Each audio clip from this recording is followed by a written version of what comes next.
So good morning guys, it's the 7th of December and it's the morning of the Yeovil Town away game. They're a team we haven't beaten for a very long time, but the times involved are inflated by the fact we simply haven't met. We haven't met for nearly 20 years until recently when they beat us 2-0 at the Shea. I mean, you know, you're going back to February 1998 for the last time we beat Yeovil away, but we've only played them once away since then. It was a 3-0 defeat, and it weren't at Hewish Park either. It was away from Hewish Park for some reason. I'm not sure where the game was held or why it was moved, but it was a 3-0 defeat in which that 2002-2003 Nationwide Conference League was won by Yeovil by quite a distance. They got 95 points, scored 100 goals, only lost 3 games. A bit like ourselves 10 years ago when we won the Unibond Division 1 North. And yeah, so we haven't played them for that long. We haven't played them away for that long anyway, and I mean, it sounds like a long time ago since we beat them, but we just simply haven't played them. You know, we had our demotion. We went down 3 leagues while they went up like 3 leagues. I think there may have even been a season where we were in the 8th tier of English football and Yeovil had reached the 2nd. It definitely happened around that 2007, 8, 9 period. For Yeovil, obviously I can pinpoint when Halifax made that, when we went on our demotion. So yeah, there's been something like 6 divisions, I think, even at one point between these two teams, and we've met again in the 5th tier of football. And as I've said earlier, we lost 2-0 earlier in the season at the Shea to Yeovil Town, who, in my opinion, were the best team we've played this season at the Shea. And funnily enough, the other one were Wrexham, who were, still at least in the bottom 4, so it just shows, you know, how unpredictable the league is with 6 points behind leaders. You know, Barrow, who've got the free scoring Scott Quigley, and who saw that coming after last season when we had him. You know, he got 2 goals for Town on loan from, was it Blackpool? He was on loan from, or Port Vale, I can't just remember. He's played for both of those clubs.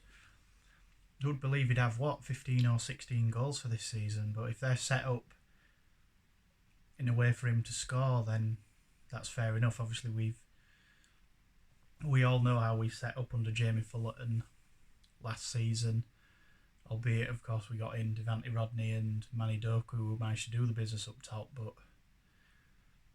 was Quigley isolated? I don't know. He never seemed to win a header, but the proof's in the pudding. He's got 16 this year. The team he plays for are top, so, you know, that's how it is. We're 6 points behind behind Barrow, as are like half the league. I mean, this league's so open at the minute. I mean, after getting back to Yeovil, after Yeovil beat us 2-0, I never thought that we'd somehow be above them again, and we are now either on goal difference or we're a point clear. And yeah, it's an open league. If we can start scoring, who knows? Who knows where it goes? We know we're good at the back. Just got to score some more goals. And Pete Wiles brought in Sean. I want to say it's McCluskey, or it could be McClowski. There's been no official word on how to say his name. He's been brought in on a month's loan from Forest Green Rovers. He's 6'2". Former Bristol City player. He's had various loan spells out from both Bristol City and Forest Green to a variety of non-league clubs. He played for Dulwich Hamlet before. He was snapped up by Bristol City in 2015. He's 6'2". And Pete Wild, as he's been speaking to the media, has said, again, I mean, it seems like every answer Pete Wild gives is understandable, or like, it's plain speaking, it's easy to understand. He's literally just said, we've signed him to try and take that little bit of extra work and pressure off Toby Shaw-Silver, who's been ploughing that front line on his own. And I mean, Shaw-Silver's got 6 goals for this season as a solitary striker. Could have had a few more, you know, but he works hard, and hopefully, as Wilds alluded to, this might just be the start of maybe a partnership or something, hopefully to help Toby Silver if McCloskey is going to be more of a target man or more of the bigger man that they look to do all that hard work and that Silver will feed off. So of course in loan departure news, in the one in one out, I don't know what word to use, one in one out policy the club sort of employs. We've seen striker Dale Southwell go out on loan for an initial 1 month loan period to former club Boston United, where he had a lot of previous success as a player, 54 goals-ish in about just under 80 appearances at North level for Boston, so they've welcomed him back with open arms, and rightly so. I hope it works out for Dale Southwell. I just hope it works out for everyone. He's had a long-term injury, he's come back, and does he just need to get that match fitness, or is it possibly the end of his town career and going on to Boston? The fact that it said it was at the moment an initial 1 month loan in both McCloskey and Southwell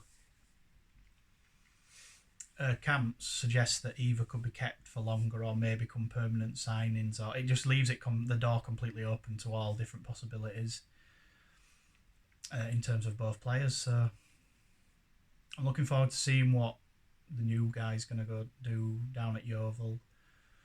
It's also Nathan Clark's final game of his 3-match suspension after his straight red versus Woking. He's missed the Harrogate game, he missed one of the home games that we played recently, Eastleigh. He's missed Eastleigh and he's missed Harrogate, and this will be his final game of suspension. West Riding County Cup games, I believe, do not count towards suspensions for red cards that you accumulate in the league. However, should you be sent off in the West Riding County Cup, you will miss league games as part of the suspension period. We've drawn Farsley Celtic away in that cup for the 10th of December. That's this coming Tuesday, and we're away at Frossall Nest, or whatever it's called, due to sponsorship, naming rights or whatever. I seem to think it had a different name when we went there. In our 1-0 friendly win in July this year, it had a different name, but to me it's always Frossall Nest. The Shere's always just going to be the Shere. Again, just getting back to like a town related thing, they could be sponsored by absolutely anybody, I'd still just call it the Shere. Unless I was doing something quite formal and official or whatever, but I think even then I'd still just call it the Shere. You know, we're always just Halifax Town. I never, or I very rarely put the FC at the front. We're just Halifax Town. We're a team that's existed since 1911, and we've had 2 or 3 different homes. Been at Exley, and then where they first formed, I can't remember off the top of my head, and then we've been at the Share. But we've been the Share men for almost a century. So yeah, I don't think we weren't liquidated. It's still the same. We're still the same fans. We're the same club. We play at the same stadium. We just took a free league demotion, and you know we've got back to one level below where we used to be at, and this season's certainly one. It seems like one of the best opportunities we'll ever be given. At this level to go up, there's usually 1 or 2 teams that are not, by this stage, 7-8 points clear of everyone. If we go through all the leagues since we got promoted back up in 2013, you had Luton and Cambridge that always seem to just... I know Luton weren't there until, ironically, after they beat us 4-3. That seemed to kickstart their massive winning run, but for most of the season it was Luton and Cambridge were like 9, 10... especially in Luton's case, sometimes 12, 15 points clear of third place. 14-15 was won by Barnet, who were always up near the top, and Bristol Rovers were always sort of second and third, and they strengthened in the new year, did Bristol Rovers, and that just got them over the line. I think we went 2-0 up at the Shea on one of the worst football pitches I've ever but I'd ever seen. But that was the only way we could get games on at that time. The drainage weren't the best, and ground staff, Ozzy, we all know, Mark Hands, whoever was involved, obviously did their very best to get that game on and work with their hands very much tied, it'd seem, from that pitch. And then 15-16, obviously, I weren't looking at the top of the table because we were always just in the bottom four or in and around there. But who won it in 15-16, actually? You can tell I'm recording this live because I've got a muse about who and what it were. Oh, it was Macclesfield, weren't it? Yeah, Macclesfield kind of pulled off this shock of, unfashionable Macclesfield winning the league. But, I mean, they're not doing too well at the minute financially, and they've got their own problems. They can't host a game today, even they can't raise a team against. I think it's Crew. I tweeted about it yesterday, just sort of said sad state of affairs. And the playoffs were won by Forest Green. And they were finishing second. Forest Green were finishing second for about 5 weeks. When we played them, we beat them 1-0 when Shaq McDonald turned and scored to give us a real chance of staying up that season. They were cemented second.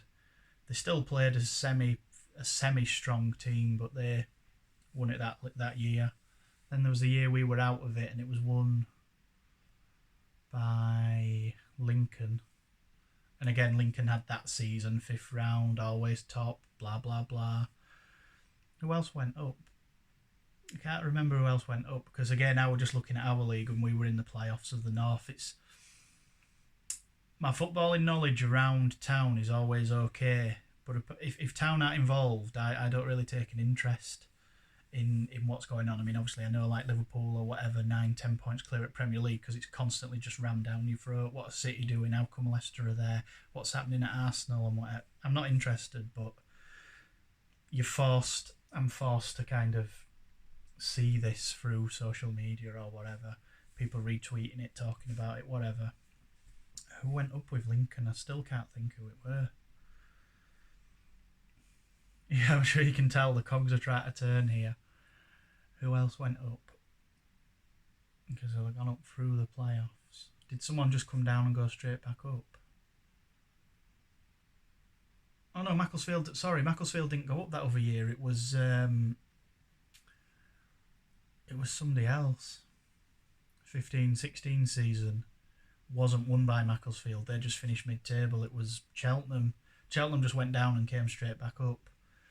But between Cheltenham and Forest Green, them two were always like first and second. Who went up with Lincoln? I can't remember, but anyway, whatever. And then obviously we got back up, and it was won by Macclesfield, and someone else went up. But what the point I'm trying to make is mostly first and second, as a rule, tend to just pull away. We haven't had many title games go to almost to the last game. Last season was Orient and Salford, and Orient kind of crawled over the line in the end, and Salford won the playoffs, and it was played out between Salford and Fylde. Two teams we met 10 years ago, 3 leagues below, and one of them's in the Football League now. One of them appeared as if they were going to get into the Football League, but this season seemed to be struggling. But this isn't a recording about them. It's about Halifax Town. It was nice. I suppose it was nice to visit Salford on their way up through the leagues. It depends what angle you come in as a supporter. I enjoyed Salford as the old ground where there was like 100 people there, and it was just like a barrier around with one like stone stand. It seemed to just be made of concrete with like seats in it, and obviously since it's been redeveloped, and as far as I'm aware, in terms of like infrastructure, they haven't gone like daft. Like Neen Park, when Rushden were doing what they were doing, was a real smart, tidy ground. Maybe a little bit bigger than what they needed, but Salford's it's quite a sensible size. It's not it's not a particularly bad ground. And it were local as well. We've lost sort of a local team, which comes with its own positives and negatives. We all want more local teams in our league, and obviously we've had some awful. Even when we're in the north, you had like Gloucester and Stortford in there. We've had some awful, not trips, but some awful distances to have to cover. Nearest games being places in like when Kidderminster were like a nearer game when we were at conference level, because it was just like all just down south. Whereas now we've still got Barrow, which is a long way because you have to kind of go up and round. We've got Stockport, Chesterfield now, a few others. York might come up. The thing about having those teams around you is you have to compete with the same pool of players with a lot of these teams. Any of the teams that are traditionally smaller than us have more capital to go at players. Not naming any names, we all know who they are. So it's a very competitive market around us. They're either traditionally bigger clubs or they have a bigger check. They have a bigger check to write. But we're above all of them at the minute. Actually, we're sort of one of the highest teams, other than Barrow. Just realised Barrow, but they're sort of doing what they're doing at the minute. But again, we beat them earlier this season, and by all accounts, I worked there. It was just sort of we went behind after like a minute, and then kind of got to grips with the game, and it's just unpredictable. It's just unpredictable this year. I don't know, I hope that we can stay in the top 7, even if we finish 7th. If we just give ourselves that chance, we'll just have to take it from there. I think the worst thing that we've done is be top and gone top and sort of stayed there, because expectations have been hired massively, and as has been repeated numerous times, you have to remember at the beginning of this season, we had 9 and 10 players. The manager left less than 2 weeks before the season started, and the job that Pete Wild and Chris Millington and his team have done is fantastic. There's been some games which have been disappointing, and there's been some games where we've just sort of blown opposition away. I'm thinking of the Barnet game where ended 4-2. Barnet were a very, very, very good team, but we were better on the day. It's nice to see Stockport. These words may come back to haunt me, because if they finish in the playoffs and we don't, I'll be, obviously I'll be, let's say, disappointed about it. But it's nice to see Stockport kind of rise up this league, because at the beginning of the season, first couple of months, they were always sort of down. They were in the bottom 4 for a while. They've been in the bottom half, and they're now, I'm sure if they're 1 or 2 points behind us now. There's a lot to play for in this league. A lot to play for. We start as FA Trophy journey next week, and that'll, let's have a run. There's prize money in it. We all know the fantastic day out you can have if you get to the Wembley final. Or you get to the semis, and then that excitement starts building that we could get to Wembley. But I'd like to think the next time that I'm visiting Wembley Stadium is with Town. If it's with Halifax Town, it's for a playoff final. I'd hope. Or an FA Cup final if we can get to one of them, Pie in the sky. Pie in the sky and just a complete dream. You're talking about, I'm 31, and though we've done it in our lifetime, in terms of my actual living memory of going to watch Halifax Town, we've never got to the 3rd round. Closest we've got's a 2nd round replay, and we've been in the hat for the 3rd round draw. We drew Everton in 2001. We had to beat Stoke, I think. And then the other year when we had Eastleigh, famously I sat down to watch the 3rd round with my mum, and my mum were like, and I explained Man United are in this draw, whoever leads, Arsenal, blah blah blah.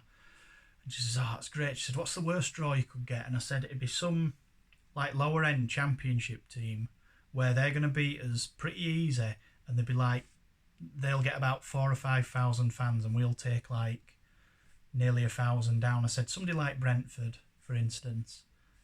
That's who we got, or we would have got Brentford away. Even this season, if you follow that pattern, Portsmouth in the third round are away at Fleetwood Town. I rest my case. I don't know if it'd have been any worse if they'd have drawn a big club or not, but that's sort of how our draws have gone if we've ever got to the third round. We've never really had that plum tie. We haven't had that plum tie for generations, actually. Sort of, We've had, of course, FA Cup's been very kind to us since 2008. We've had Charlton television, Bradford television, Wimbledon television. We've visited a stadium in Buckinghamshire that, up until we went to Wembley, was probably the best ground I've ever seen Halifax Town play at. But again, just 4,000 or 5,000 people, just sort of knocking around a stadium that holds over 30,000. But that's it. We've had some poor first round draws, if you want to call it that. It literally is just the luck of the draw. So yeah, hopefully we can get back to winning ways at Yeovil. We all know it's going to be very, very difficult. We're missing Clark at the back, albeit Staunton's he's doing a great job in there. He's played every minute of football this season since we kicked off at Ep.4.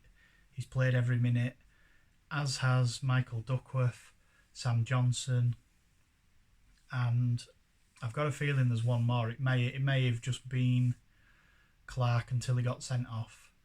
Can't be Binham Williams because he got 2 yellows and a red at Bromley. And I'm sure there's one other player. Can't be Brownie because he got injured against Solihull and had to be substituted. Anyway, there's a good core of players there that have played every minute of football for Halifax Town this season. I want to say Niall Maher, but I think he may have been a sub or he's come on as a sub. But we've got a good foundation in that team, although there's been a fair amount of chopping and changing around them that's been ever present in this team, and that's what you need in a successful team. Build teams back to front. We've got a good back line. Midfield's just try to find that formula that works. Since Jamie Allen's come back from Montserrat duty, he seems to have stepped it up a level, so hopefully he can continue that. Josh McDonald's still coming back from injury, but has assisted in a few goals and looks like he could be a real good player again. Toby, as I've alluded to, has worked very hard. We've got the new lad in. Hopefully Jack Redshaw might come back from injury. We've seen him for 20 minutes of football, and since he's had sort of niggly injuries, and we signed him knowing about that. I don't know the ins and outs of his contract details, but other than what's been released, he's here till January, and we'll just have to see how it goes from there. So yeah, best of luck to the players at Yeovil today. I voted on Twitter for a draw. What do you think it'll be today? Can't remember. It was some kind of independent non-league blog poll, and I put a draw. I would take a draw now. If I was given it, I'd take a draw now. But let's just see how it goes. Let's just see how it goes. Might get more than that, but a point would definitely be a good return.